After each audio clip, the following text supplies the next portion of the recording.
5 state में भी assembly election हो रहे हैं और अप्रैल एंड तक ख़त्म होंगे।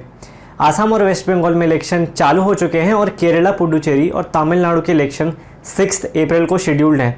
इन्हीं स्टेट इलेक्शंस के साथ कई बेसिक सवाल, जैसे ये स्टेट के द्वारा इलेक्टेड गवर्नमेंट करती क्या है, क्या वोट देना चाहिए और देना चाहिए तो किसे, अगर कैंडिडेट के बारे में इंफॉर्मेशन पता करनी हो तो कहाँ से जाके करें। इन सब सवालों के जवाब आपको अपफ्रंट के इस वीडियो में मिलेंगे। मेरा नाम है हर्षित वर्मा और आप देख रहे हैं द अपफ्रंट।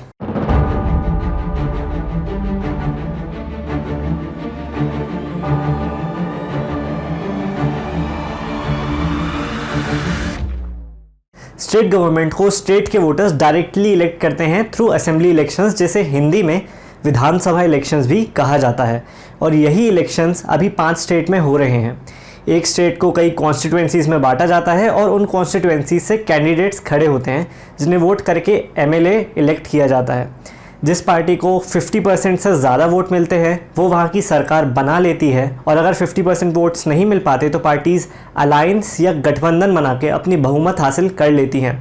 अब जो विनिंग पार्टी है उसके एमएलएज मिलकर एक सीएम इलेक्ट करते हैं जो विधानसभा का भी लीडर होता है। ऐसा कायदे से होना चाहिए, पर ऐसा हमें देखने में कम मिलता है क्योंकि सीएम का जो चेहरा है वो पहले ही रिवील कर दिया जाता है जनता को इलेक्शन से पहले in most of the cases, जैसे दिल्ली में अरविंद केजरीवाल और मध्य प्रदेश में शिवराज सिंह चौहान का चेहरा। ये तो थी डायरेक्ट इलेक्शंस की बात। अब बात करते हैं इनडायरेक्ट इलेक्शंस की। जनता के यही इलेक्टेड एमएलएज वोट करते हैं फिर राज्यसभा में बैठने वाले मेंबर्स के लिए, जो कि हमारे पार्लियामेंट का अपर हाउस यानी राज्यसभा भी कहलाता है। पर ये elections first pass the post system जैसे नहीं होते, जैसे हमारे जनरल इलेक्शंस होते हैं। ये होते हैं प्रोपोर्शनल रिप्रेजेंटेशन के सिस्टम से, जिसमें एक एमएलए खड़े हो रहे राज्यसभा कैंडिडेट को प्रेफरेंस से रैंक करते हैं और इसी प्रेफरेंस के रिजल्ट पे एक राज्यसभा की सीट पे कोई इलेक्ट होता है। ये सब मैं क्यों बता रहा हूँ, क्योंकि आपका एक वोट जो आप अपने स्टेट के लिए सोच के दे रहे होते हैं उसका इनडायरेक्ट इम्पैक्ट एक्चुअली हमारी यूनियन के पार्लियामेंट पे भी है। राज्यसभा यानी काउंसिल ऑफ स्टेट्स हमारे सारे स्टेट्स को पार्लियामेंट में रिप्रेजेंट करते हैं। लोकसभा और राज्यसभा मिलके देश के लिए कानून बनाते हैं और जो बिल लोकसभा ने बनाया है उसको राज्यसभा से होके जाना ही पड़ता है पास होने के लिए। यानी सेंटर चाहे भी तो मन मर्जी से ऐसा कुछ नहीं कर सकती जो हमारे सारे स्टेट के इंटरेस्ट के अगेंस्ट हो। बट एक्चुअली ऐसा डिसेंट नहीं देखने मिलता राज्यसभा में, क्योंकि हमारे चुने हुए एमएलएज ही सबसे पहले तो इंटेलेक्चुअल नहीं होते और मोस्टली ये आइडियोलॉजिकली बहुत रैडिकल होते हैं और फिर ये राज्यसभा में भी अपने जैसे ही कैंडिडेट्स को इलेक्ट करते हैं। और इसी वजह से विदाउट एनी इंटेलेक्चुअल डिस्कशंस कोई भी लॉ जो लोकसभा में बनाया गया था वो राज्यसभा में पास हो ही जाता है। राज्यसभा का काम सिर्फ बिल्स को रिव्यू करना या ऑल्टर करना नहीं है। राज्यसभा भी बिल का प्रपोजल डाल सकती है जो राज्यसभा में मेजॉरिटी वोट पाने के बाद लोकसभा में जाता है रिव्यू और वोटिंग के लिए। अब चलिए जानते हैं राज्यसभा और विधानसभा किन किन सब्जेक्ट्स पे लॉज बनाते हैं। राज्यसभा के पास पावर है यूनियन लिस्ट, स्टेट लिस्ट और कॉन्करेंट लिस्ट में दिए गए सब्जेक्ट्स पे लॉज बनाने की, और विधानसभा के पास पावर्स हैं स्टेट लिस्ट में आ रहे सब्जेक्ट्स पे लॉज बनाने की। यूनियन लिस्ट मतलब वो लिस्ट जिसपे सेंटर यानी लोकसभा और राज्यसभा कानून बना सकते हैं। उसमें कुल मिला के 100 सब्जेक्ट्स हैं, जिसमें से कुछ हैं defence, international relations, sports, railways, highways और कम्युनिकेशन।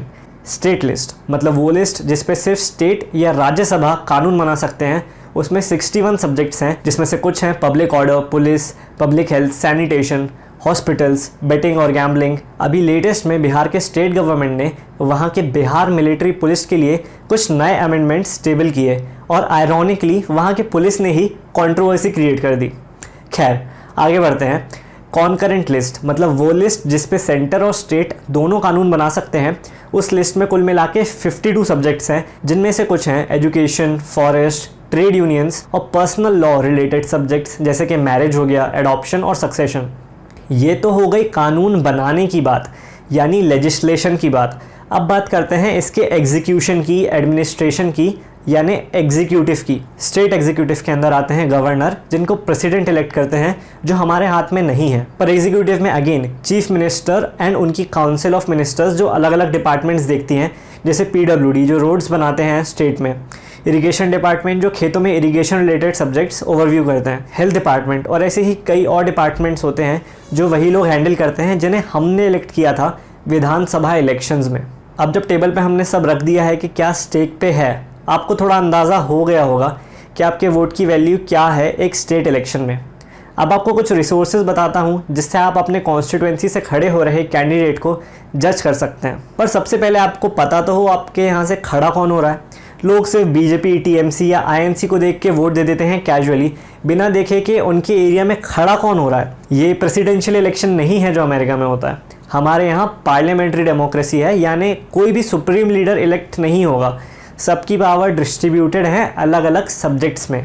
एज अ वोटर आपकी रिस्पॉन्सिबिलिटी है कि आप सीएम फेस देख के वोट ना दें, आप अपने कॉन्स्टिट्यूएंसी के लिए जो बेस्ट लीडर है उसको देख के वोट दें।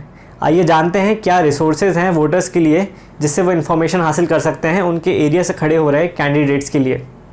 एक पब्लिक इंटरेस्ट में वेबसाइट चालू करी गई है myneta.info। वहाँ पे आपको अपने कैंडिडेट के बारे में काफ़ी सारी बैकग्राउंड इन्फॉर्मेशन मिल जाएगी, जैसे उन पे कितने क्रिमिनल केसेस चल रहे हैं, उन्होंने पढ़ाई कितनी करी है, उनकी ईयरली इनकम कितनी है और कहाँ कहाँ से उनके घर में पैसा आता है, उनके घर वालों की इनकम कितनी है, उन्होंने किसी कंपनी में कितना शेयर लेके रखा है, कितनी ज़मीन है उनके नाम, कितना लोन लेके रखा है उन्होंने।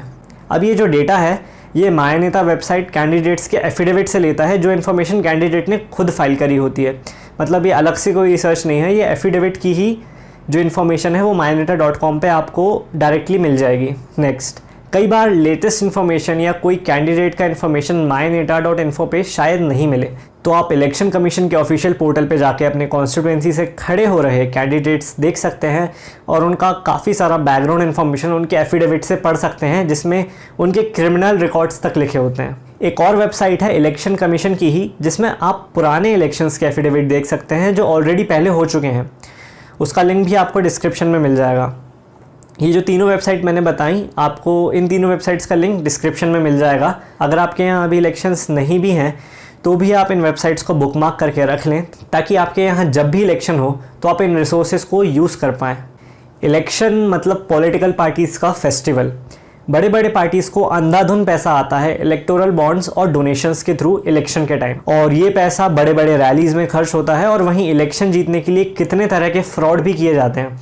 जैसे अभी असम में एक बीजेपी एमएलए की कार में ईवीएम मशीन पाई गई और कुछ वीक्स पहले ये ऐड छापा गया जिसमें क्लेम किया गया कि इस इश्तिहार में मोदी जी हैं और हमारे साथ एक लेडी हैं, और इसमें ये लिखा हुआ है, ये लेडी इस इश्तिहार में बोल रही हैं कि thanks to the PM's Awas Yojana I have got a roof over my head. और फिर न्यूज़ लॉन्ड्री की टीम गई वहाँ पे और उन्होंने वहाँ जाके पता करा कि ये जो लेडी हैं उनको कोई घर नहीं दिया गया गवर्नमेंट स्कीम के द्वारा, और वो खुद के घर में रह रही हैं जिसका वो 500 रुपये का भाड़ा हर महीने देती हैं। एज अ वोटर आपको अपने कॉन्स्टिट्यूएंसी में हो रहे ऐसे फ्रॉडुलेंट एड्स पर नज़र रखनी चाहिए और अपनी सरकार को क्वेश्चन करना चाहिए। अगर आप इतने वोकल नहीं हैं अपना ओपिनियन वॉइस आउट करने में, तो वोटिंग के थ्रू अपना एक्सप्रेशन जताएं और सरकार को बताएं कि हमें रियल ऑन ग्राउंड वर्क चाहिए। At the end of the day एक कॉमन मैन, भले वो अपने वेज में कितना न्यूट्रल हो, राइट विंग हो या लेफ्ट विंग हो, at the end of the day उसके लिए बहुत सिंपल चीज़ें मैटर करती हैं। अगर उसके ऑफिस जाने तक की रोड अच्छी नहीं है, उसके गांव तक की पक्की रोड नहीं बनी है, उसके घर पानी और बिजली सही से नहीं आता, उसकी सिटी का डेवलपमेंट सालों से रुका हुआ है, और मोस्ट इम्पॉर्टेंटली अगर उसके पास जॉब ही नहीं है, तो क्या वो खुश होगा उसकी फेवरेट पार्टी से जो कि बस स्पीचेस देने में माहिर है, कम्युनल पॉलिटिक्स करने में माहिर है, दूसरी पार्टीज़ को नीचा दिखाने में माहिर है।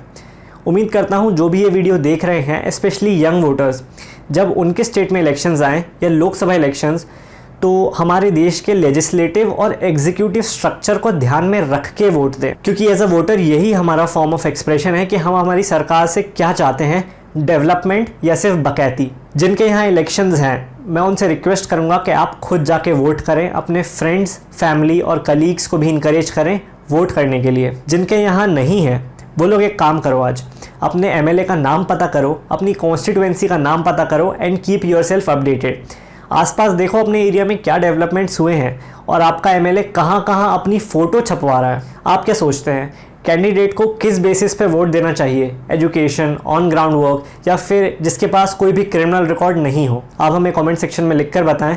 अगर आपको ये वीडियो पसंद आया हो तो प्लीज़ लाइक और शेयर ज़रूर करें। अगर आपको हमारा काम पसंद आता है तो हमारे YouTube चैनल को सब्सक्राइब करें और बेल आइकन दबाना ना भूलें। धन्यवाद।